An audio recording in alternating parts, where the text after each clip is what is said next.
Let's go back to that initial question I asked you. Would you please give us an overview of what Polysign does and how its custody solution is SEC compliant? I'd be happy to. I just want to say, Deb, so thanks again for having me. I'm sorry I'm not there. XRP in Las Vegas, two of my favorite things in life. And I will also, full disclosure,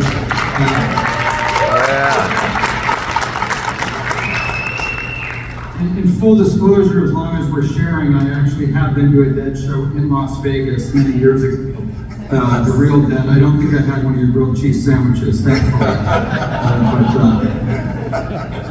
You know it. But near and dear to this crowd, Polysign was founded 5 years ago by Arthur Brito, who was a co-founder of Ripple, together with Chris Larson and Jed McCallum. Arthur had a vision around building an institutional-grade infrastructure business, joined by David Schwartz, Ripple's current chief cryptographer and CTO.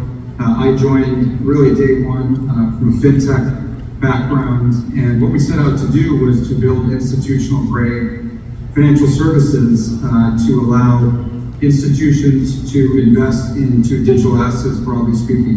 Cryptocurrency was the lead story, although the capability and functionality extends to tokenization as well. So I really enjoyed hearing the other panel. I was just at a conference in San Francisco this week where I'm based. The lead story, just amplified time and time again, was around tokenization. So we can talk about that because we very much have a role to play in that future ecosystem. To your question, we have three businesses under the umbrella of Polysign. All the equity that we've ever sold has been at the parent co level. My equity is at the Polysign level, Link2's equity at the Polysign level.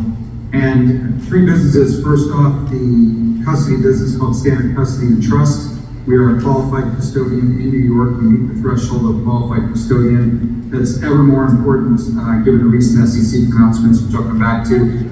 We also last year bought the leading fund administration business for digital assets called MG Stover, an enviable list of top-tier clients who invest in the digital asset space. And those businesses very much go together, hand in glove.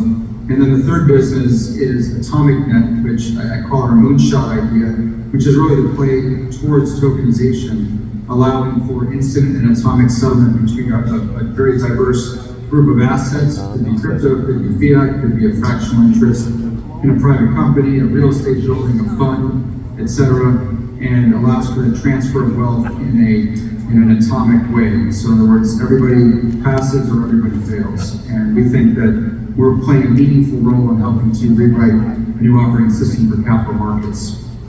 Just double tapping on the SEC custody rule, Gary Gensler and Co. a few weeks ago came out with proposed changes to the custody rule that, if accepted, would have a pretty profound impact on registered investment advisors in the U.S. and qualified custodians.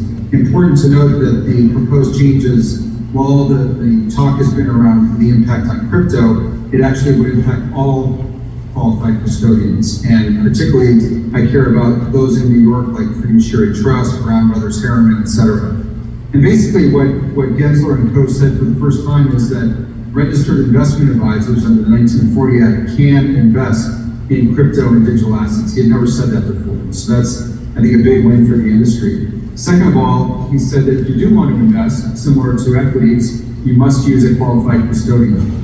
And then he went on to articulate a number of tenets that qualified custodians would have to meet the threshold of these new proposed changes. And without going into too much detail, they have to do with segregated accounts for clients, no commingling of client assets with the house accounts, routine reporting, a lot of contractual language around having insurance, indemnification, and also having control of the asset through settlements. And fortunately, we really meet all those different criteria that exist, not only by being registered in New York under the Department of Financial Services, but also the way we set up our business from day one, really to be conflict-free. Some of our competitors have an exchange, they lend, they borrow, they trade, they market make, they broke, and we don't do any of those things. So we're really a neutral platform. We want to work with liquidity providers. We want to work with the upholds of the world. We want to work with exchanges who don't have